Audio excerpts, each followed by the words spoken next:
अस्सलाम वालेकुम वरहमतुल्लाहि वबरकातुहू। आई होप कि तमाम स्टूडेंट बिल्कुल खैर वफियत से होंगे। आज का हमारा टॉपिक है पावर।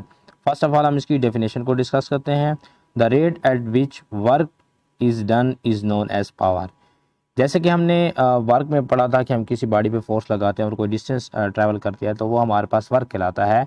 तो उसमें हमारे पास ये सिर्फ होता था कि हमने कितनी फोर्स लगाई है और बॉडी ने कितना डिस्टेंस ट्रैवल किया है या ऑब्जेक्ट ने कितना डिस्टेंस या डिस्प्लेसमेंट ट्रैवल किया है, तो उसके बदले में हमें वर्क मिलता था।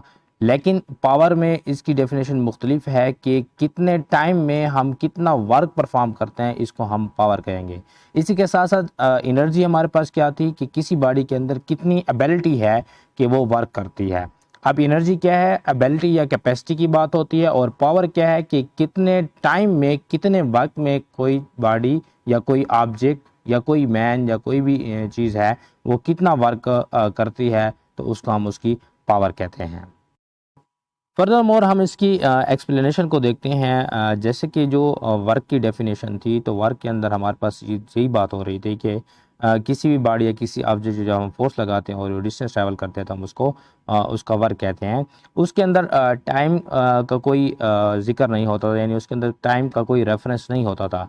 जैसे यहाँ पे एक एग्जांपल दी गई है कि अगर हमारे पास कोई वेट है जो कि 100 न्यूटन का है और उसको हम वर्टिकली ऊपर ले जाते हैं, यानी हम उसको लिफ्ट करते हैं। फॉर एग्जांपल वो सरफेस ऑफ अर्थ पे पड़ा है या ज़मीन पे पड़ा है, हम उसको ऊपर ले जाते हैं और उसका वेट क्या है 100 न्यूटन है और वो डिस्टेंस ट्रैवल करता है 1.0 मीटर का, तो हमारे पास जो वर्क बनता है यहाँ पे 100 जॉल का है। जैसे कि वर्क का हम फार्मूला जानते हैं F.S, तो यहाँ हमारे पास क्या है 100 मल्टीप्लाई 1.0 है, तो हमारे पास 100 जॉल का वर्क हमने किया है। तो वर्क की डेफिनेशन जो है उसके मुताबिक वहाँ पर टाइम का कोई जिक्र नहीं है। तो यहाँ पर नीचे भी आप देख सकते हैं कि मैंने मेंशन किया है यहाँ पे कि जब हमने ये वर्क परफॉर्म किया 100 जॉल का, चाहे हमने 1 सेकंड में किया है या 1 आवर में किया है या 2 आवर में किया है या 3 आवर में किया है या 4 आवर में किया है, कहीं भी हमारे पास टाइम मेंशन है, यानी जितना भी हमने टाइम लगाया है इसमें कोई टाइम की रेफरेंस नहीं है। चाहे हमने वर्क 100 जॉल का 1 सेकंड में किया है, 2 में किया है, 5 में किया है, 10 आवर में किया है, 2 आवर में किया है, 1 आवर में किया है, तो यहाँ पर कोई टाइम का रेफरेंस नहीं था।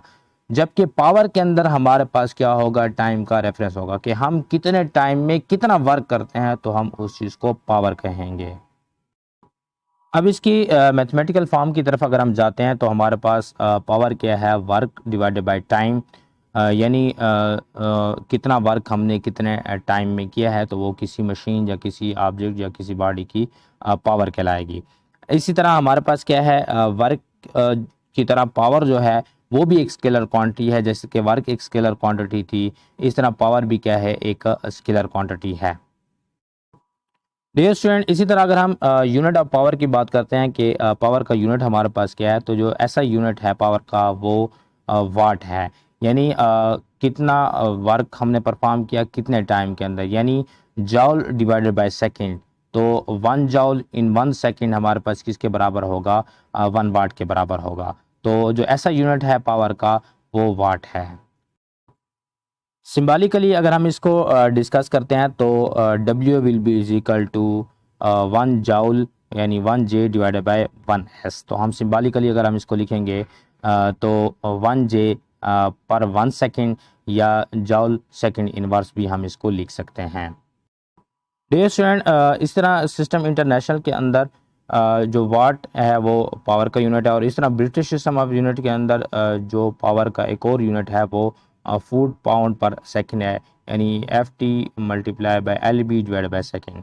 इस तरह जो प्रैक्टिकल यूनिट यूज़ होता है पावर का, यानी जो प्रैक्टिकल लाइफ के अंदर जो हमारे पास इंजन होते हैं गाड़ी के वगैरह, तो उनकी पावर्स के लिए जो प्रैक्टिकल लाइफ के अंदर जो इनका यूनिट इस्तेमाल होता है वो हार्स पावर है।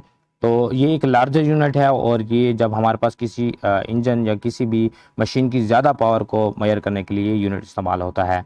तो एक आवर्स पावर जो है वो 550 FT.LB पर सेकंड के बराबर है। यानी अगर हम इसको 1 आवर्स पावर को ब्रिटिश सिस्टम ऐसे यूनिट के अंदर लिखते हैं तो हमारे पास 550 FT.LB पर सेकंड के बराबर होगा। और अगर इसको हम ऐसा यूनिट के अंदर लिखते हैं तो 1 आवर्स पावर 746 वाट के बराबर होगा।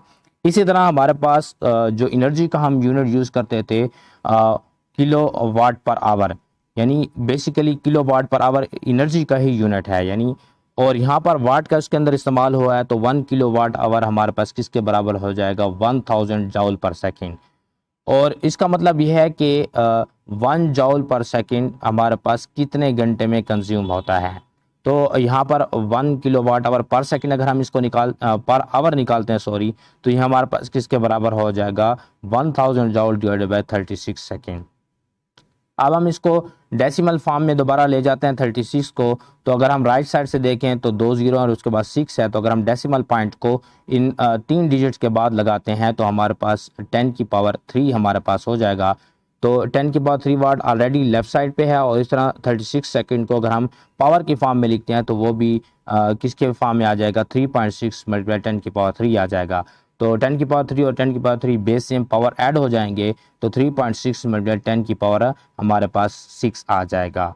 तो ये हमारे पास 1 किलो वाट आवर जो है उसको डेसिमल फॉर्म के अंदर लिखना, या जो पावर की फॉर्म है इन दी पावर ऑफ 10 जो है, अगर उस फॉर्म में अगर हम इसको लिखना चाहते हैं तो ये हमारे पास कितने के बराबर हो जाएगा, 3.6 मल्टीप्लाई 10 की पावर 6 जॉल।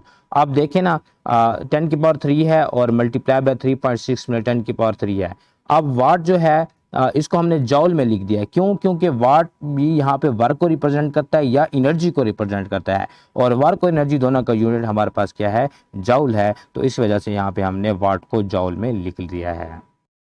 डियर स्टूडेंट, आज के लेक्चर में इतना ही काफ़ी, इंशाल्लाह नेक्स्ट लेक्चर के साथ मिलेंगे, तब तक दीजिए मुझे इजाज़त, अल्लाह हाफिज़।